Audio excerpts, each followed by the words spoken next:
So, as you guys know, it's been a pretty fun ride for people like me since last Christmas. But today is going to be a much harder episode to do. Not all the way through, but certainly for one particular game. And I'm here, along with all of you beautiful people watching, to respond to the madness that just happened this weekend. I don't know what happened. I thought maybe my Venmo went through, but apparently the Wi-Fi wasn't working. And since that happened, I tried a little bit of voodoo magic, and just seemed like nothing worked out in my favor. So for the first time in a long time, I just got to sit here and take a deep breath and just kind of fold and say that I was wrong. And this is going to be a tough one. So, yeah, here we go. Let's respond to Week 11 of the NFL season. Welcome back. I'm Sam Gold. And, yeah, a little bit of a mundane start, but it's just going to be rightfully so after what happened yesterday. Tough loss. But, man, look, it was still a full slate of games. We got a lot to talk about. There's some really good endings, too. Some overall back and forth. So, look, we're getting closer and closer to Thanksgiving. These games are getting more and more important. So, I hope you guys can jump along for the ride of, these games that are going to get crazy as the season moves on. And yeah, it's time to do our reaction video like we always do. So before we start, don't forget to like and subscribe and follow us at First and Gold on Twitter, TikTok, and Instagram. We post a lot of clips there. And, don't forget to comment down below if you have a thought you want to tell us. If you want to tell us we're completely wrong on something. So, been getting a lot of comments lately on these videos, and it's been a lot of fun interacting with you guys. So, yeah. And thank you for 450 subscribers. We don't take it lightly. I don't care what the number is. The fact that you guys are subscribing and, doing all these things, it means so much to us. So, we're going to continue to make, 2 to 3 videos a week during the season. It's going to be a lot of fun. So, yeah, thank you for that. Listen, guys, I have a lot of hot takes, and I know you guys do too. So we're going to try something new here. Every week, I want you to drop down in the comment section and give your boldest take from this past weekend, and then we're going to do the same thing in our prediction episode for the next week. But drop your boldest take about what just happened, and, whatever the best comment is, we're going to pin it, and we're going to shout it out in our next video. You can comment on YouTube, you can comment on any social media platform, whatever it is, we'll find it, and we'll shout you guys out. All right, so let's move on to our first segment. We've been doing this the last couple of weeks. It's called the 2-minute drill, which basically, there's some games that were fine, but we don't want to spend too much time talking about, so I'm just going to give a couple of quips about each game in a 2-minute span. All right, and let's start the clock now. Here we go. All right, let's start with Raiders-Dolphins. The Dolphins win 34-19. I felt like they were going to have this game pretty easy at home. That's exactly what they did. Tyreek Hill was in the mix. Overall, a pretty predictable game, so we'll move on from that. There was Saints-Browns. The Saints pull away towards the second half, 35-14. Jameis just couldn't get the revenge game going. I'm sorry. Taysom Hill had the best game of his entire career, 41 fantasy points. So, look, Darren Razzini, he actually did it. He didn't just have that one bounce-back win after being the new head coach. They're on a streak now, so congrats to the Saints. Colts-Jets, yes, I know it was a close, exciting, crazy game at the end, 28-27. The Colts win it, but I've said this a million times now. I don't feel like talking about the Jets because they're just a waste of my breath, and congrats to the Colts. Anthony Richardson actually looked pretty decent. Vikings-Titans, the Vikings win 23-13, kind of like the Dolphins game. It was exactly the type of mid-scoring affair I expected. I did have the Titans as the upset alert, so the Vikings have proved me wrong 2 weeks in a row. I felt like these were spots they could fall against these AFC South opponents. Al's shaking his head. I know, congrats. So, props to the Vikings. Sam Darnold definitely looked better in this game. Jags-Lions, 52-6. There's absolutely nothing I can say. And then Falcons-Broncos, another blowout, 38-6. I picked the Broncos to win this one at home, but I didn't think it was going to be this bad. This is insane. I said this a couple of weeks ago when they lost to the Seahawks, the Falcons.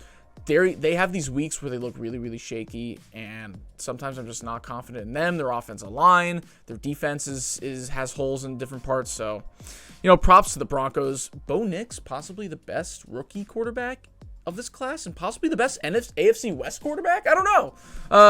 We'll be on the lookout for that. And then finally, Rams-Patriots. This one just missed the cut, 28-22. And the Rams keep on rolling back. Congrats to them. And Drake May, you guys got yourself a really good quarterback there in New England. And that was the 2-minute drill. We are going to move on to the 6 most important games from this past weekend that I want to get more in depth about. So let's start with the Thursday night football game at number 6. Commanders, Eagles.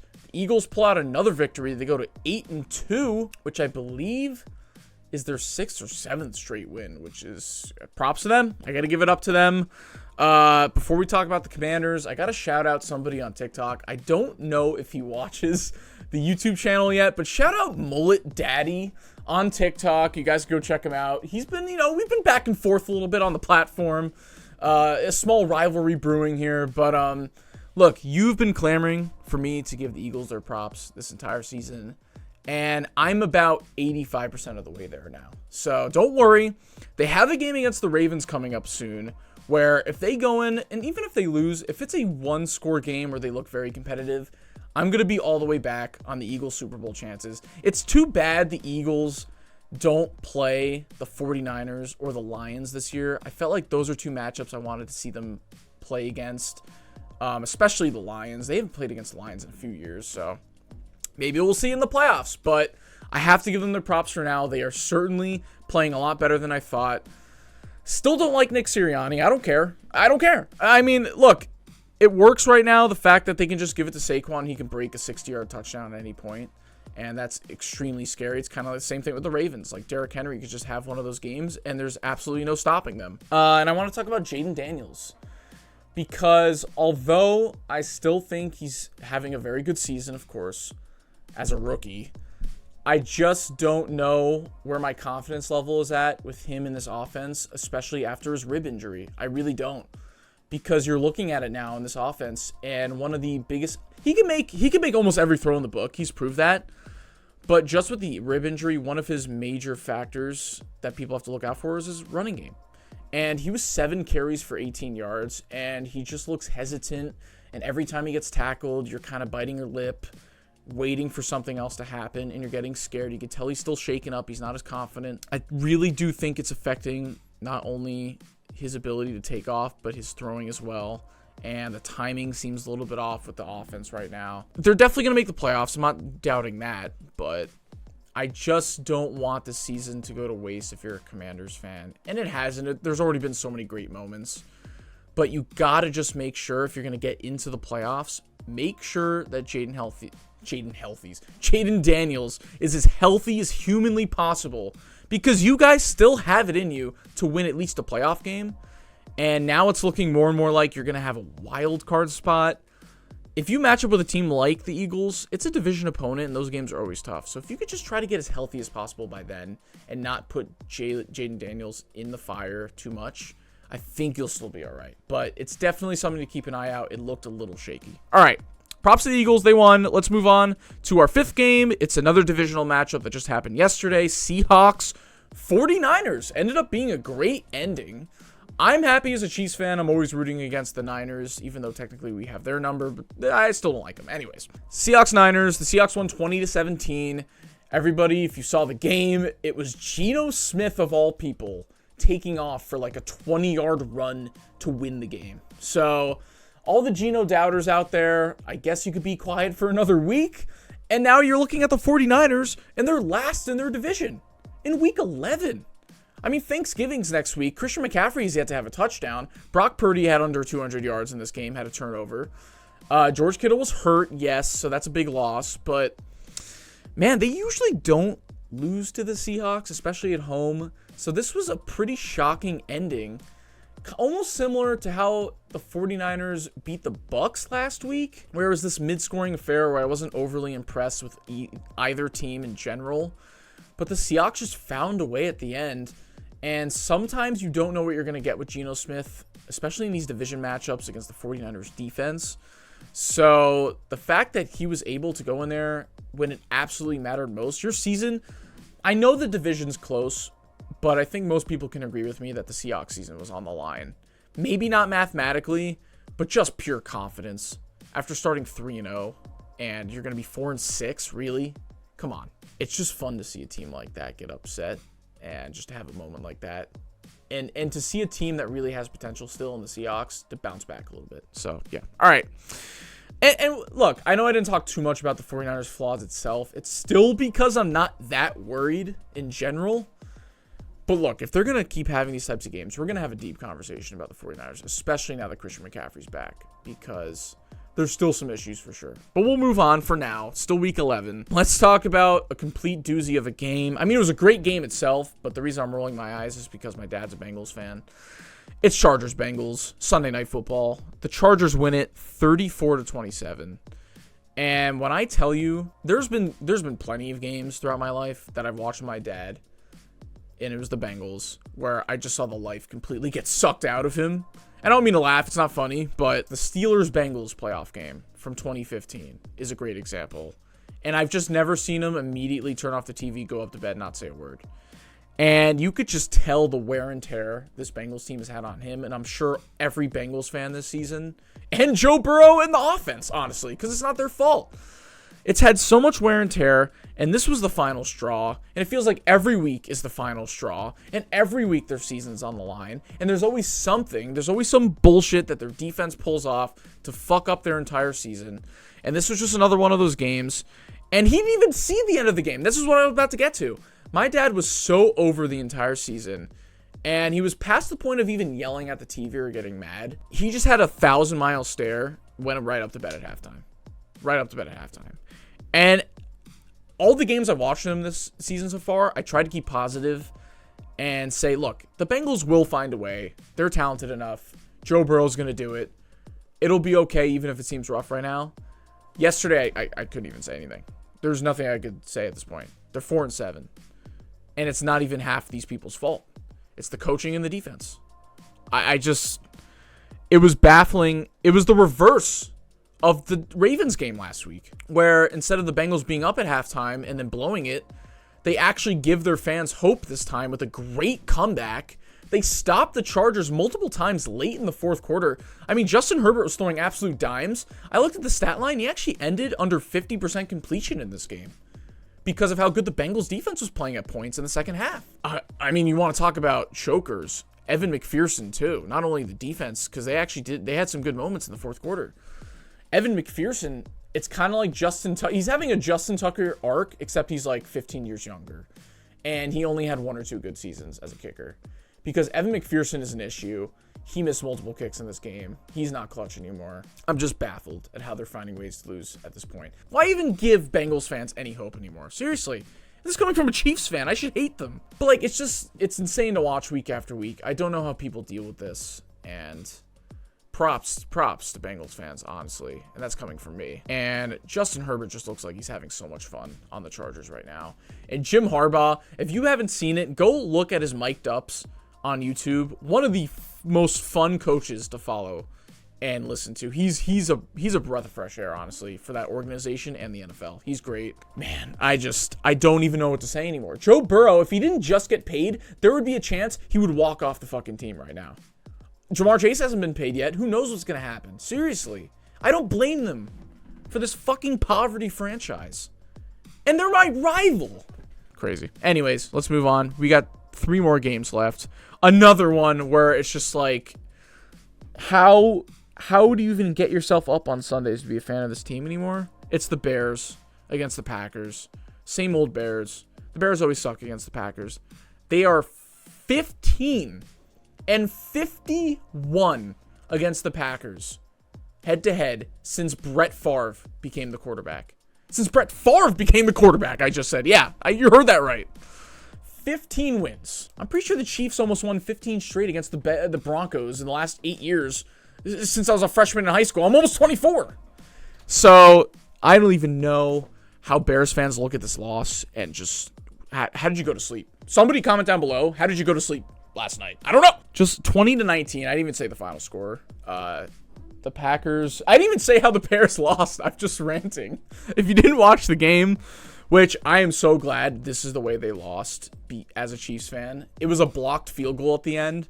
And to all the people saying it was voodoo magic and that's why the Chiefs lost, no, guess what? It happened just the week after. So it actually could be common, all right? I mean, it's just heartbreaking. And I knew for a fact when they were lining up. And anytime they do that fucking ground camera angle behind the kicker, I feel like it's always a missed field goal.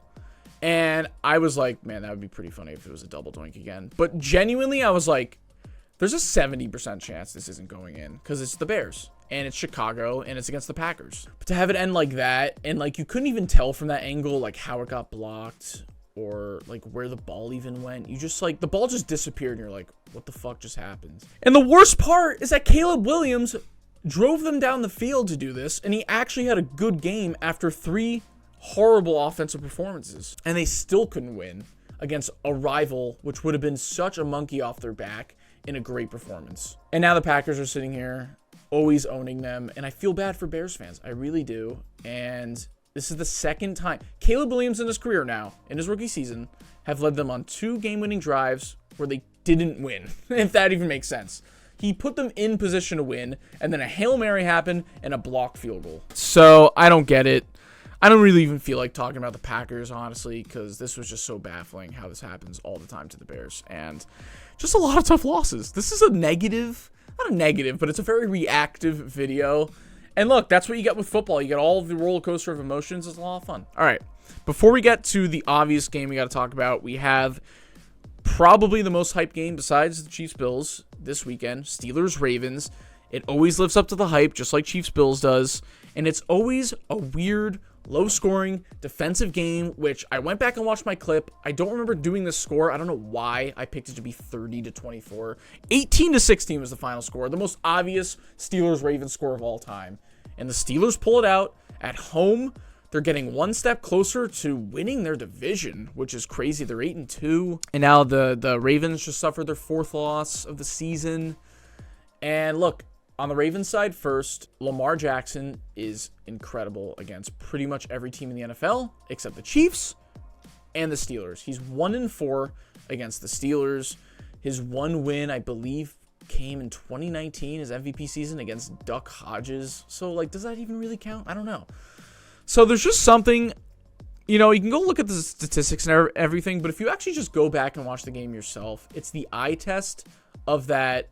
Not only did they shut down Derrick Henry, which is a major plus, which only the Chiefs and Steelers have been able to do this season, but you just watch it and you're like, okay, Lamar is still getting time to throw it, but there's just nobody there. And I don't know if it's confidence. I don't know if there's something in the defensive scheme. I'm sure there is. I'm just not a huge X's and O's guy, so I can't explain it word for word. But, I mean, there must be something that Lamar's seeing that we don't in that broadcast view, because he has time to throw it, but you just see him kind of scanning, and he's just not confident in placing the ball anywhere.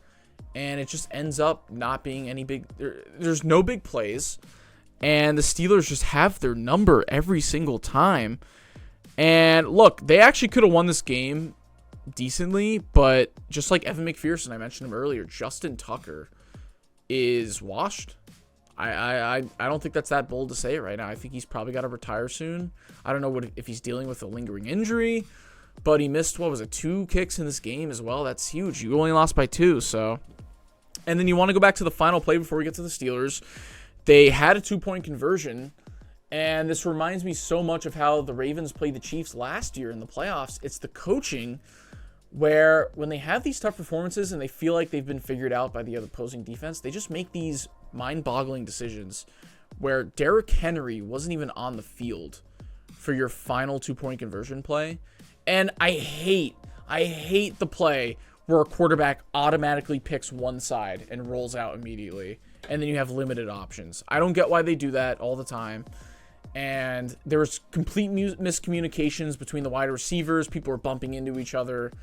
So it was just a disaster for the Ravens in that aspect. To be more positive, though, the Steelers, speaking of field goals, Chris Boswell, an absolute legend yesterday, 24 fantasy points. Their second game this year where they scored 18, 6 field goals, and 1.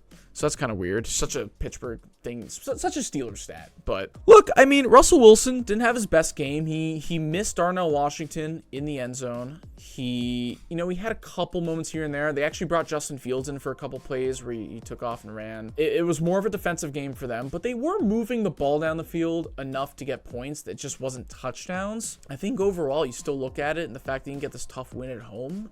The Steelers, I said this last week, I got a lot of respect for them. And I genuinely do think they have a great chance to beat the Chiefs on Christmas Day. So that's going to worry me. But you guys have probably all been waiting for the final game we're going to cover, Chiefs-Bills. The Bills win it 30-27. to 21. It was a 9-point win. And where do I start? Okay, let's start with the Bills. I'll objectively give them all the credit in the world. They dominated almost every single aspect of this game. Passing, not running, because the Chiefs' run defense was great. But passing, time of possession, turnovers, you name it. They just looked like they had more firepower, and they just executed better at the end of the day. And it just felt like they wanted it more. So props to them. They were absolutely the better football team out there. So let's just skip to the last play really quickly before we talk about the Chiefs. So it was 4th down. I believe it was 4th and 2 for the Bills. Up 2 in the 4th quarter. And Josh Allen takes off, has probably probably the play of the year so far for any team, just in terms of how big that moment was. Props to him. It was a great run. And I think I just want to give the Bills as much props as possible that they finally learned a lesson that they haven't been able to learn in a long time against the Chiefs. And that was, even if Mahomes isn't having his best season, you need to take the risk on 4th down, even if you're up late in the 4th quarter. Because at that point, if you give Mahomes the ball back, he already proved in the 4th quarter that if you absolutely needed to score a touchdown, he still drove the Chiefs down the field and scored. So major props to Sean McDermott and the Bills for calling that play and finally learning their lesson to play more aggressive, and it paid off this time. Josh Allen took it into his own hands and finally sealed the deal for the Bills. So look, I'm actually surprised I'm not more mad than I should be, and I think it's just because at the end of the day, there wasn't anything too weird or crazy that happened.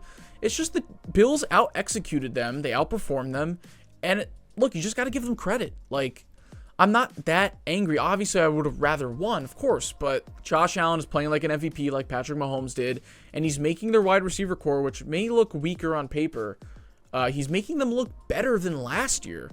They're winning tons of games, and they're just playing more aggressive, and it really reminds me of the Chiefs 2 years ago, which makes me honestly very scared of the Bills this year. I'm not kidding.